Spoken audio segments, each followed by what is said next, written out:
30 de enero de 1945. 1940 horas, Capitán Juan Paota. Agachado, detrás de los soportes de madera del puente del río Cabú, en Nueva Écija, Filipinas, viendo 1000 soldados japoneses, preparándose para la formación vespertina, en la orilla lejana detrás de él, 200 guerrilleros filipinos esperaron en posiciones de disparo, a lo largo de la orilla del río. En 30 minutos, los guardabosques estadounidenses atacarían un campo de prisioneros de guerra, 800 yardas al sur. Si esos 1000 soldados japoneses cruzaran este puente, cada ranger y cada prisionero morirían. Paota había luchado contra los japoneses durante 3 años. Él sabía que sus tácticas conocían sus armas, sabía cómo pensaban, también sabía las matemáticas de lo que estaba a punto de hacer. 200 gorilas contra 1000 infantería entrenada. Apoyado por tanques, los números decían que perdería. Los números decían que sus hombres romperían y huirían. En cuestión de minutos los números dijeron, este puente estaría pululando con japonés, refuerzos, antes de que los Rangers pudieran evacuar a un solo prisionero. Pero Paota tenía algo que los números no tenían en cuenta. Tenía un puente amañado con explosivos, un punto de estrangulamiento en forma de V y 25 minas terrestres enterradas en el acercamiento. Tenía ametralladoras, posicionado para crear campos de fuego entrelazados. Y tenía hombres que habían visto el asesinato japonés. Matar de hambre y torturar a sus compatriotas durante 3 años, hombres que morirían antes de dejar que esos soldados cruzaran. ¿Qué pasó en los próximos 45 minutos? Se convertiría en uno de los más desiguales enfrentamientos defensivos en la Guerra del Pacífico, contra probabilidades imposibles. Paota y sus guerrilleros matarían a más de 400 soldados japoneses mientras sufren. 21 se suicidaron, destruirían tanques, aniquilar los intentos de flanco y sostén ese puente, el tiempo suficiente para que los Rangers completen su misión, y toda la operación se basaría en una decisión. Paota había hecho 3 días antes, una decisión que no tenía nada que ver con y todo, para hacer con la comprensión de lo que su enemigo no podía ver. El primer prisionero estadounidense en Cabanatuan era el sargento James Baldassari, capturado en Bataan el 9 de abril de 1942. Baldassari había sido un empleado de suministros con el 31 Regimiento de Infantería. Vio bombarderos japoneses destruir el equipo de su unidad. Vio a su comandante rendirse. Y luego comenzó lo que los presos llamarían más tarde la Marcha de la Muerte de Bataan, 65 millas durante 5 a 10 días. Sin comida, sin agua. Los hombres que cayeron fueron bayoneteados donde yacían. Los hombres que pidieron agua fueron fusilados. Los hombres que ayudaron a sus amigos fueron golpeados hasta la muerte. De los 76.000 hombres que comenzaron esa marcha, menos de 54.000 llegaron vivos al campamento O'Donnell. Baldassari sobrevivió. Pesaba 170 libras cuando se rindió. Pesaba 112 libras cuando llegó a O'Donnell. 3 meses después pesaba 94 libras. Cuando lo trasladaron a Cabanatuan. En Cabanatuan los presos recibían 2 comidas al día. Arroz mezclado con agua. A veces con gorgojos. A veces con trozos de verdura tan podridos. No pudieron ser identificados. Raciones de hambre. Para hombres que realizan trabajos forzados en calor tropical, el comandante del campamento japonés era teniente coronel Shigeji Mori. Mori creía que la rendición era la máxima desgracia, que los hombres que se rindieron no merecían piedad, sin humanidad, sin consideración. Más allá de lo que se necesitaba para extraer mano de obra, sus órdenes eran claras: trabajarlos hasta que mueran. Si no pueden trabajar, déjenlos morir más rápido. A finales de 1942, 642 estadounidenses habían muerto en Cabanatuan. La enfermedad mató a la mayoría de ellos. Malaria, disentería, ya que fiebre del dengue. Infecciones que habrían sido tratables en cualquier otro lugar, pero en Cabanatuan significaba la muerte. Porque no había medicina, los japoneses no proporcionaron ninguno. Prohibieron a los prisioneros recibir cualquier, desde afuera. Baldassari vio morir a los hombres en el cuartel junto a él. Los vio morir en las letrinas. Demasiado débil para estar de pie, los vio morir durante la formación. Colapsando en la mañana del domingo. Y cada semana los detalles del entierro se hicieron más grandes. El campamento tenía 3 complejos separados. En su apogeo, el campamento 1 albergó a enfermos y discapacitados. El campo 2 albergaba prisioneros más sanos, asignado a los detalles del trabajo. El campamento 3 sirvió como una instalación transitoria. Para 1944 solo el campo 1 seguía operativo. Su población, reducido por muerte y transferencia a otros lugares. Los presos organizaron resistencia secreta a pesar de los riesgos. Algunos construyeron radios ocultas a partir de piezas rotas, desmontando y ocultando cuidadosamente los componentes durante las inspecciones japonesas. Otros crearon redes de contrabando con civiles filipinos, que se arriesgó a ser ejecutado para proporcionar medicamentos y alimentos. Algunos prisioneros mantenidos detallados registros de atrocidades japonesas, escondiendo documentos en letrinas y contenedores enterrados. Determiné que alguien sobrevivió para contar lo que pasó. La clandestinidad filipina resultó esencial a la supervivencia del prisionero. LD por personas como Margaret Yutinsky y Naomi Flores. Civiles filipinos. Contrabandeó miles de tabletas de quinina en el campamento, salvando cientos de vidas de la malaria. Pasaron mensajes entre los presos y sus familias aportando pruebas que el mundo exterior no los había olvidado. Algunos pagaron con sus vidas. Cuando las autoridades japonesas descubrieron sus actividades, los detalles del trabajo variaron en alcance y brutalidad. La granja del campamento de 500 acres cultivaba alimentos principalmente para uso japonés. Con los presos reciben porciones mínimas. En el aeropuerto de Cabanatuan, los hombres de detalle trabajaron para reparar y ampliar la pista para aviones japoneses. Los detalles más pequeños recolectaron leña, letrinas cavadas, preparó defensas militares y cavó trincheras. Los hombres demasiado enfermos para trabajar se enfrentaron a raciones reducidas, creando una espiral de muerte, donde la debilidad llevó al hambre, que Led murió a partir de 1942. El japonés comenzó a enviar prisioneros a otros lugares para trabajos forzados. Miles fueron transportados a Japón, Formosa, Manchuria y otros territorios ocupados. Muchos murieron durante el transporte, cuando los submarinos aliados o aviones atacaron barcos japoneses sin marcar. Llevando prisioneros, los japoneses se negaron a marcar los barcos de la prisión, resultando en incidentes trágicos donde las fuerzas aliadas sin saberlo mataron a sus propios hombres. A mediados de 1943, más de la mitad de los prisioneros originales de Cabanatuan estaban muertos. Los supervivientes habían visto morir de hambre a sus amigos, enfermedad, violencia aleatoria.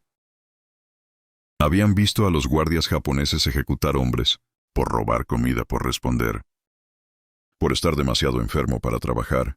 El peaje psicológico fue peor que el sufrimiento físico. Algunos hombres simplemente dejaron de intentarlo, dejaron de comer la poca comida que recibieron, dejaron de levantarse para la formación, yacían en sus literas esperando morir. Los otros prisioneros lo llamaron rendirse, los médicos del campamento lo llamaron desesperación terminal, los japoneses lo llamaron aceptable. Para diciembre de 1944, aproximadamente 516 estadounidenses seguían vivos. En Cabanatuan, la mayoría estaban demasiado débiles para caminar sin ayuda. Muchos sufrían de úlceras tropicales no tratadas, gangrena, infecciones que habían progresado durante meses o años. El prisionero más joven tenía 20 años. El mayor tenía 56 años. El prisionero promedio pesaba menos de 90 libras. La peor parte fue no saber si a alguien le importaba. Los japoneses dijeron a Prisoners Daily que Estados Unidos los había olvidado, que sus familias los creían muertos, que nadie venía a salvarlos. Algunos prisioneros lo creyeron.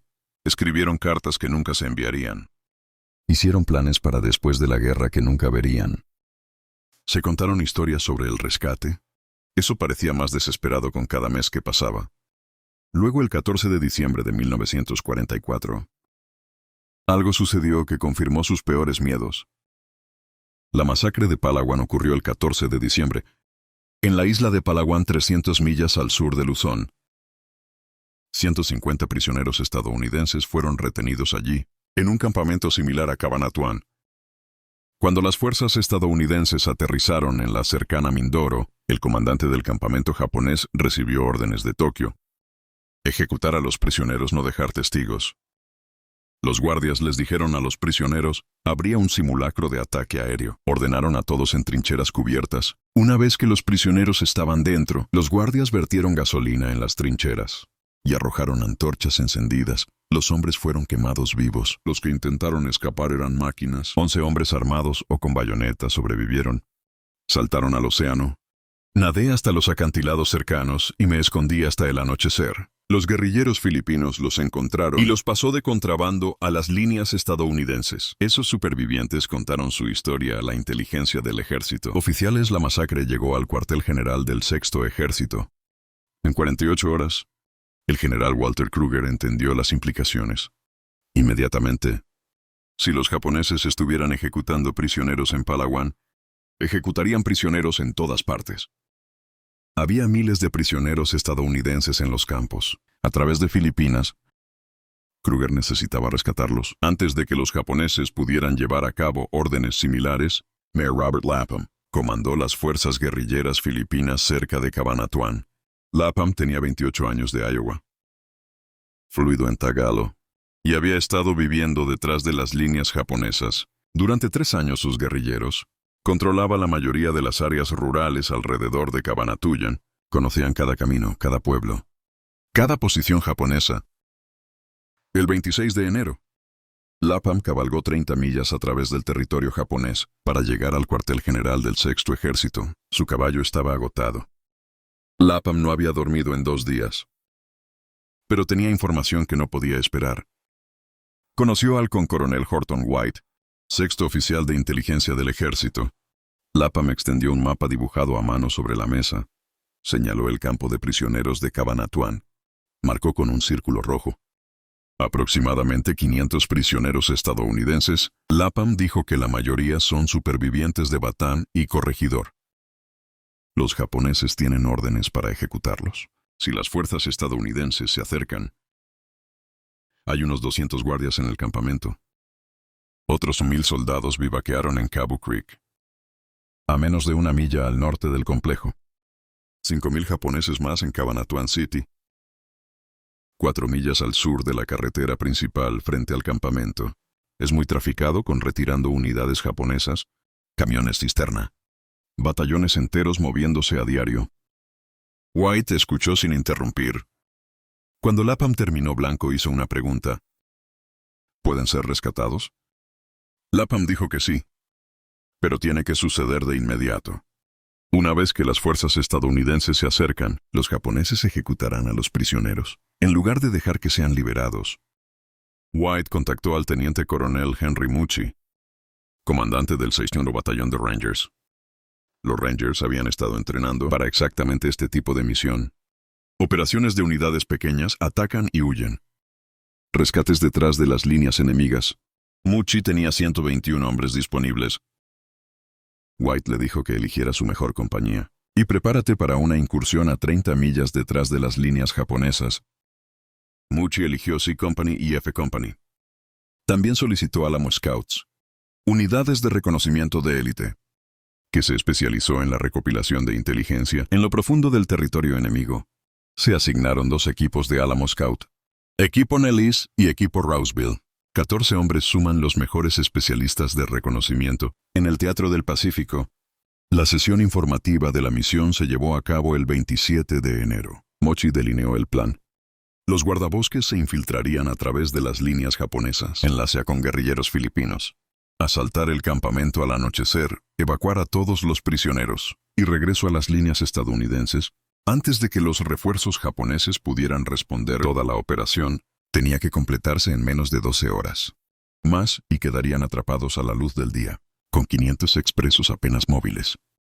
Y divisiones japonesas convergentes desde múltiples direcciones. Los riesgos eran extraordinarios. 30 millas detrás de las líneas enemigas, sin apoyo aéreo y respaldo mínimo. Si algo saliera mal, la extracción sería Kate. Imposible que los Rangers estuvieran rodeados, superado en número y eliminado. Pero la alternativa estaba permitiendo que 500 estadounidenses fueran ejecutados. La elección estaba clara. Mucci enfatizó 3 requisitos no negociables. Primera sorpresa completa. Si los japoneses detectaran el acercamiento, ejecutarían a los prisioneros antes de que los Rangers llegaran al campamento. Segundo momento perfecto. Cada elemento tenía que coordinarse con precisión. El bloqueo fuerza a los equipos de asalto, la evacuación del prisionero, todo tenía que suceder simultáneamente. Tercero, 0 prisioneros dejados atrás. Todos los hombres salen o nadie sale. Los Rangers prepararon con la intensidad. Limpiaron armas, revisaron cargas de municiones, estudios de mapas revisados, y ensayaron mentalmente sus roles individuales. Algunos escribieron cartas a casa, entendiendo que podrían no sobrevivir. Otros rezaron, algunos simplemente se sentaron en silencio, procesando lo que estaban a punto de intentar. El capitán Robert Prince lideraría el asalto. Prince tenía 25 años, de Seattle, de voz suave y metódica. Sus hombres lo llamaron cuidadoso. Los oficiales que lo habían entrenado lo llamaron meticuloso. Mucci lo llamó la compañía más sólida tácticamente, comandante en el batallón. Prince estudió los informes de inteligencia. El campamento estaba rodeado de campos abiertos, que había sido despejado para evitar fugas de prisioneros. Torres de guardia en cada esquina. Barracones de alambre para guardias. Cuartos transitorios para unidades japonesas. Pasando por la zona, los edificios donde se alojaban los presos estaban en la esquina noroeste del complejo. El mayor problema no era el campamento en sí. Era la fuerza japonesa en Cabo Creek. Tanques de 1000 soldados con camiones y armas pesadas. Si respondieron al ataque, podrían llegar al campamento en minutos. Los Rangers estarían atrapados al aire libre, con prisioneros que apenas podían caminar. Prince necesitaba una fuerza de bloqueo, algo que podría sostener ese puente el tiempo suficiente para que se complete el rescate, algo que podría detener a 1000 infantería japonesa de cruzar un río. Fue entonces cuando una pajota entró en la planificación. Pajota había estado luchando contra los japoneses. Desde enero de 1942 tenía 31 años. Un exteniente de los Scouts filipinos, entrenado en la Academia Militar de Filipinas. Cuando Filipinas cayó, Pajota se negó a rendirse. Llevó a sus hombres a las montañas y comenzó una campaña de guerrilla. Eso duraría toda la guerra. En enero de 1945, Pajota comandó aproximadamente 250 guerrilleros. En la región de Cabanatuan eran agricultores, antiguos estudiantes de soldados, cualquiera dispuesto a pelear. Habían estado atacando convoyes japoneses, cortando las líneas de suministro para rescatar a los pilotos estadounidenses derribados y recopilando inteligencia. Durante 3 años, Pajota conoció a Konmuchi y Prince en el pueblo de Balinkarin. El 29 de enero Pajota trajo mapas, inteligencia de bocetos, informes. Sus hombres habían recopilado durante meses de observación. Conocía el diseño del campamento mejor que los Rangers. Conocían su propia base, pero Pajota tenía preocupaciones. Le preguntó a Muchi cuándo planeaban atacar. Muchi dijo esta noche, el 29 de enero. Pajota dijo que no a la carretera frente al campamento. Había estado lleno de tráfico japonés, columnas de camiones todo el día, tanques de unidades enteras moviéndose hacia el norte. Un ataque esta noche sería detectado de inmediato. Tenían que esperar hasta que el tráfico disminuyera. También Pajota dijo. Los 1000 japoneses en Cable Creek estaban en alerta. Sus exploradores habían observado un aumento de las patrullas. Preparativos defensivos. Algo los tenía asustados. Un ataque mientras estaban alerta sería un suicidio. Muchi no quería retrasarse. Todos los días aumentó el riesgo de que los presos fueran ejecutados. Pero Prince estuvo de acuerdo con Pajota. Necesitaban mejores condiciones. Un día más podría marcar la diferencia entre el éxito y la catástrofe. El ataque fue reprogramado para el 30 de enero al anochecer. Eso le dio a Pajota 24 horas para resolver un problema imposible. ¿Cómo detienen 200 gorilas a 1000? Una infantería entrenada. La mayoría de los comandantes se habrían centrado en la potencia de fuego, más armas, más munición, más explosivos. Pero Pajota entendió algo más importante. Entendió la psicología. Entendió que los japoneses había estado ganando durante 3 años, que esperaban que fuerzas inferiores se retiraran, que se habían acostumbrado a las victorias fáciles contra oponentes más débiles. Pajota planeaba usar esa confianza en su contra. Colocó a sus hombres en una formación en forma de V a lo largo de la orilla sur del río Carbú. El puente fue el punto de estrangulamiento. Cualquier cruce de fuerza tendría que pasar por ese puente, exponiéndose al fuego concentrado. De ambos flancos, Pajota colocó ametralladoras en el ápex de la UE. Estas armas podrían disparar continuamente durante minutos. Sin sobrecalentarse, crearían un muro de balas que nada podría cruzar. Enterró 25 minas terrestres en los accesos al puente. Las tácticas de infantería japonesa se basaban en cargas masivas. Esas minas destrozarían las primeras olas. Y crear obstáculos para seguir a las tropas. Colocó cargos de demolición debajo del propio puente. Los cargos no destruirían el puente por completo. Eso hubiera sido ideal, pero necesitaban más explosivos de los que tenían. En cambio, harían un agujero lo suficientemente grande como para que los tanques no pudieran cruzar. Y las tropas tendrían que sortear el daño, ralentizando su avance. Lo más importante, Pajota se posicionó a sí mismo y a su elemento de mando, donde podían ver todo el campo de batalla. Necesitaba dirigir objetivos de llamada de fuego y mantener la moral cuando sus hombres comenzaron a recibir bajas, porque recibirían bajas. No había ningún escenario en el que 200 hombres mantuvieran a raya a 1000, sin pérdidas el 28 de enero. Los Rangers partieron de Winneba, viajando en camiones al último puesto de avanzada estadounidense. Desde allí se moverían a pie, a través del territorio controlado por los japoneses. El viaje comenzó al anochecer. Usar la oscuridad para ocultar. Los guerrilleros filipinos los guiaron por el interior del país, evitando las patrullas japonesas y los puestos de control.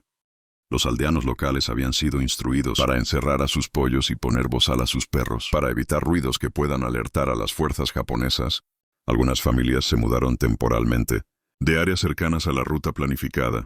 Su ausencia es menos sospechosa que quedarse y arriesgarse a descubrir la gran fuerza estadounidense, moviéndose a través. La infiltración requirió una disciplina absoluta de ruido. Los guardabosques envolvieron el equipo para evitar el traqueteo. Comunicaron con señales con las manos. Se movieron en fila india, cada hombre manteniendo contacto visual con el hombre de adelante. Convoyes de camiones japoneses pasó a yardas de sus posiciones. Se congelaron apenas respirando. Mientras los soldados enemigos pasaban sin saberlo, en la mañana del 30 de enero, los Rangers comenzaron su enfoque final. Se movieron a la luz del día arrastrándose por los arrozales, escondido en zanjas de riego. Cada vez que los vehículos japoneses pasaban por la carretera, el avance fue agonizantemente lento. Cubrieron 800 yardas en 6 horas. Los scouts del Álamo siguieron adelante. Teniente Bill Nellis y soldado de primera clase. Rufo Bacular se disfrazó de granjero filipino, completos con sombreros de paja y herramientas de granja. Caminaron abiertamente hacia una cabaña de hierba, 300 yardas de las puertas del campamento.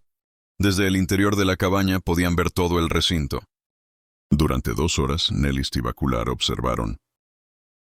Contaron posiciones de guardia, los cambios de turno señalados, identificaron el cuartel de los presos y localizó un cobertizo que contenía 4 tanques japoneses.